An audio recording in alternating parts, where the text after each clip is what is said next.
औज़ुबिल्लाहिमिनश्शैतानिर्रजीम बिस्मिल्लाहिर्रहमानिर्रहीम। हिकु महीने खां पोइ वरी तव्हां मैग्नेट ब्रेन जी यूट्यूब चैनल ते ख़ुशि आमदीद कयां थो।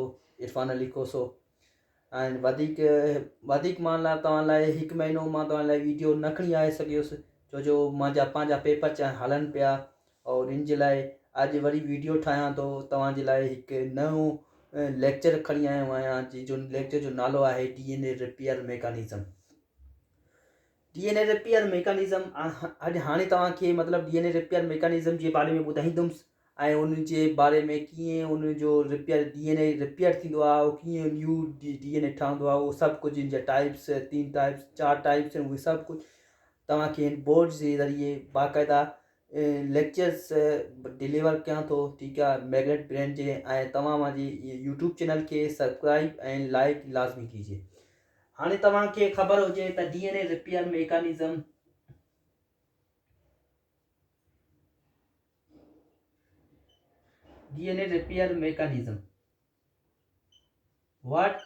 तव्हांखे वर्ड में ख़बर पइजी वञे थो त DNA रिपेयर मैकेनिज़्म चवंदा छा कयूं।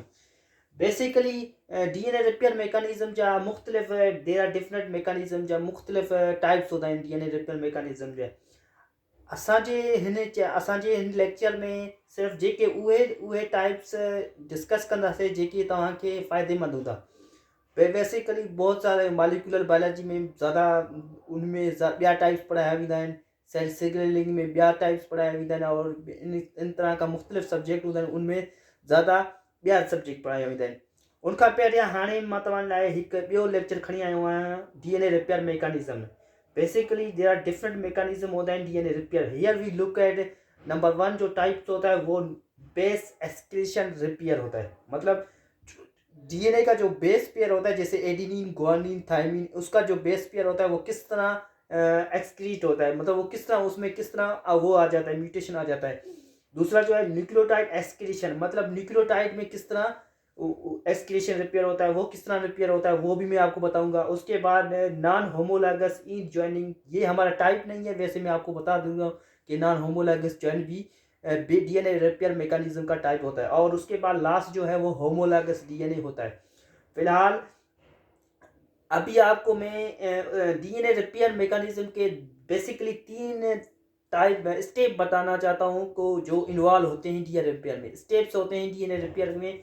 नंबर जो 1 है, वो सबसे पहले जो है ना हम उस डिटेक्ट करते हैं म्यूटेशन को, मतलब जहाँ पे कोई ऐसा चीज़ म्यूटेशन आ जाता है तो उसको हम डिटेक्ट करते हैं। वो डिटेक्ट किस तरह करते हैं, वो रिपेयर प्रोटीन होती है जो हमें वो म्यूटेशन को डिटेक्ट करवाना चाहती है। नंबर दूसरा जो स्टेप है वो रिन्यूइंग ऑफ द म्यूटेशन, मतलब उसको रिन्यू करेगा, मतलब उस जगह को क्या करेगा, कट ऑफ कर देगा। मतलब कट ऑफ करेगा तो उस म्यूटेशन को कट कर देगा और उसकी जगह पे उसको उसी जगह पे अगर एडिनिन की जगह पे अगर यूरासिल आ जाता है तो इसलिए ये म्यूटेशन आ गया है। तो म्यूटेशन इसको कट कौन करेगा, रिन्यूइंग करेंगे, म्यूटेशन को कट करेंगे, कट ऑफ करेंगे, उसकी जगह पे थायमिन जगह पे रख देंगे। नंबर दूसरा जो है रिप्लेसिंग द म्यूटेशन, जो नंबर तीसरे में क्या करेगा, फिर रिप्लेटिंग, मतलब रिप्लेटिंग होगा म्यूटेशन का। ठीक है, उसके बाद जो है नंबर 1 जो है base excretion. Base excretion this is type of repair mechanism to remove and replace the single nucleotide. मतलब बेस एक्सक्रीशन में ये ऐसा एक रिपेयर मैकेनिज्म का टाइप है जिसमें रिमूव और रिप्लेस होता है, या वो जो म्यूटेशन है वो रिमूव हो जाता है और रिप्लेस क्या होता है, सिंगल न्यूक्लियोटाइड। ठीक है, नंबर 1 जो स्टेप है वो नंबर 1 में जो है this repair mechanism specific DNA ग्लाइकोसाइक्लेज, मतलब बेस एक्सक्रीशन रिपेयर में एक ऐसा एंजाइम आता है जिस एंजाइम का नाम है ग्लाइकोसाइक्लेज एंजाइम, जो क्या करेगा, एक्सक्रीशन बेस को क्या करेगा, रिमूव करेगा। मतलब ग्लाइकोसाइक्लेज एंजाइम क्या करेगा, उस जो म्यूटेशन आया हुआ है उस म्यूटेशन को क्या करेगा, रिमूव कर देगा। उसी जगह म्यूटेशन को रिमूव करता है, वो एंजाइम का नाम है ग्लाइकोसाइक्लेज। नंबर दूसरे में जो है स्टेप में क्या करेगा, जब वो रिमूवल हो जाएगा, जब ग्लाइकोसाइक्लेज अपना वो म्यूटेशन को रिमूव करेगा, उसके बाद सेकंड जो है बेस ग्लाइकोसाइक्लेज एंजाइम क्या करेगा, उसमें एक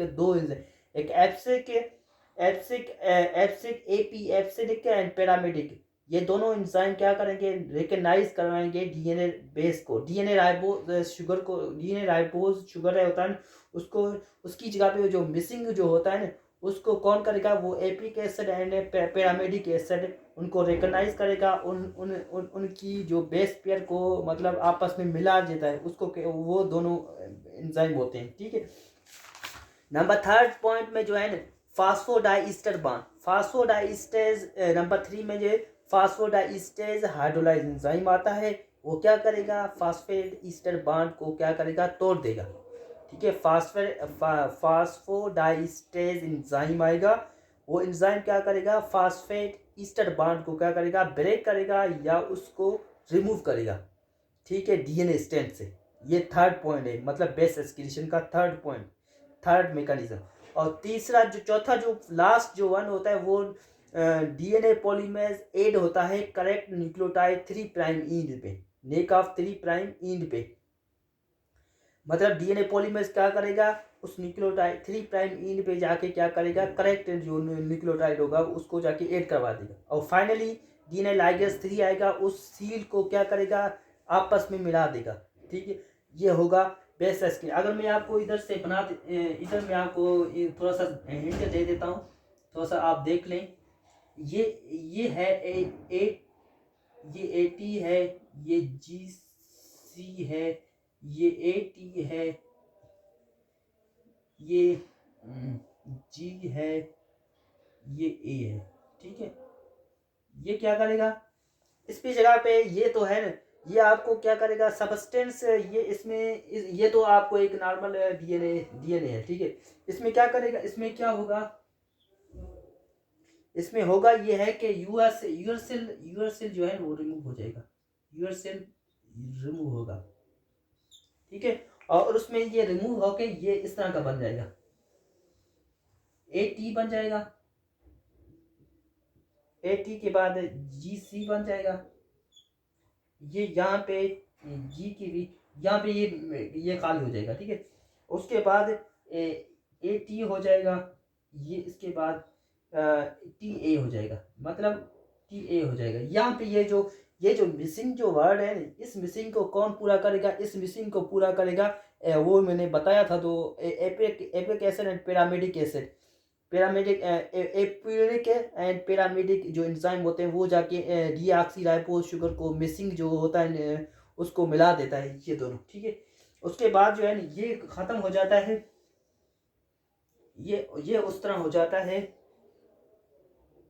ये 80 में कन्वर्ट हो जाता है। ठीक है, ये यूजी से भी कन्वर्ट हो जाता है। ठीक है, और दूसरा जो है अभी आपका दूसरा जो है वो न्यूक्लियोटाइड एक्सक्रीशन रिपेयर हो, न्यूक्लियोटाइड एक्सक्रीशन रिपेयर भी डीएनए रिपेयर का मैकेनिज्म में यूज होता है, जो सेल को लांगर होने से बचाता है और म्यूटेशन को थायमाइडिन डाइमर से अवे, जैसे म्यूटेशन का एग्जांपल हम देखा जाए कि वो थायमाइडिन डाइमर्स होता है, उसका भी मैकेनिज्म देखा जाए कि फर्स्ट स्टेज में जो है न्यूक्लियोटाइड एक्सक्रीशन रिपेयर क्या होता है, एंजाइम, जिसका एंजाइम का नाम होता है न्यूक्लियस एक्सक्रीशन न्यूक्लियस होता है, जो रिकॉग्नाइज करेगा पैरामिडिन डाइमर्स, हाइड्रोलाइज करेगा फास्फोडाइस्टर बॉन्ड को और न्यूक्लियोट करेगा cellular base away from the mutation.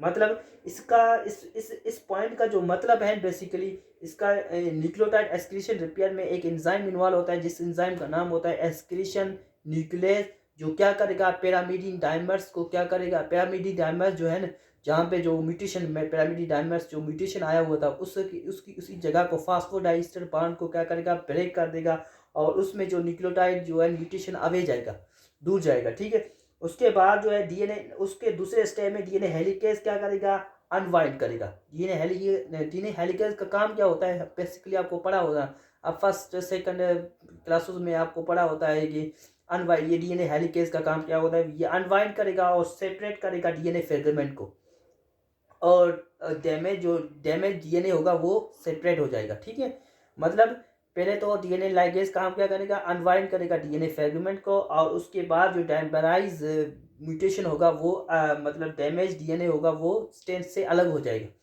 ठीक है, थर्ड पॉइंट में now DNA polymerase act on the 5 prime और 3 prime fulfil in the grip, मतलब डीएनए पॉलीमरेज क्या करेगा, 5 प्राइम से 3 प्राइम को फुलफिल एड कर देगा, एक्ट करेगा जाके, मतलब डीएनए पॉलीमर। उसके बाद फाइनली जो डीएनए लाइगेज है उस सील को, रिमेनिंग जो सील बच जाता है, जहाँ पे मतलब डीएनए स्ट्रेंथ, जो डीएनए स्ट्रेंथ डैमेजेस डीएनए जो ख़त्म हो गया था ना, उसको रिमूव कर दिया था, वो उसको कौन पूरा करेगा? डीएनए लाइगेज 3 आएगा, डीएनए लाइगेज 3 उसको क्या करेगा? डीएनए जो कंप्लीट रिपेयर मुकम्मल हो जाएगा, ठीक है। और उसके बाद जो है मिसमैच रिपेयर, मिसमैच रिपेयर का भी अब आपको बताना चाहता हूँ कि mismatch repair maintenance occur when the DNA polymerase proof reading ability missense और incorrect bases insertion of the new DNA strand. इसका मतलब ये है कि मिसमैच का मतलब ये होता है कि डीएनए में डीएनए पॉलीमेरेज प्रूफ रीडिंग होता है, ठीक है, और वो या तो वो मिस हो जाता है या तो वो इनकरेक्ट हो जाता है। या मिस का मतलब ये है कि अगर जी की जगह पे सी नहीं आता, और इनकरेक्ट का मतलब ये होता है कि जी का जो है ना कॉम्प्लीमेंट्री बेस कौन सा होता है? सी होता है। अगर सी की जगह जी की जगह पे यू आ जाता है या टी आ जाता है तो ये क्या कर इनकरेक्ट बेस हो जाएगा, तो इसलिए ये प्रूफ रीडिंग कहा जाता है। उसका मैकेनिज्म क्या है? उसका मिसमैच रिपेयर का फर्स्ट ऑफ ऑल जो है म्यूट एस अल्फा जो है वो डिटेक्ट करेगा मिसमैच को नंबर 1 में। म्यूट एस अल्फा क्या करेगा? डिटेक्ट करेगा मिसमैच को। नंबर 2 स्टेप में म्यूट एल अल्फा यूज करेगा एंडोन्यूक्लियस एंजाइम को, जो फास्फोडाइस्टर बॉन्ड को ब्रेक कर देता 5 prime sites mutation on the exo 1 में be the involve the breaking bond 3 prime side of when, ठीक है। और नंबर 3 में हेलिकल एंजाइम कट करेगा म्यूटेड पार्ट को और रिमूव करेगा, ठीक है। हेलिकल एंजाइम कट करेगा म्यूटेड पार्ट को और रिमूव कर देगा। और फाइनली डीएनए पॉलीमेरेज रिप्लिकेट करेगा डीएनए पेरेंटल स्ट्रैंड को। और नंबर 5 में डीएनए लाइगेज 3 आके फिक्स करा देगा बैकबोन को, ठीक है।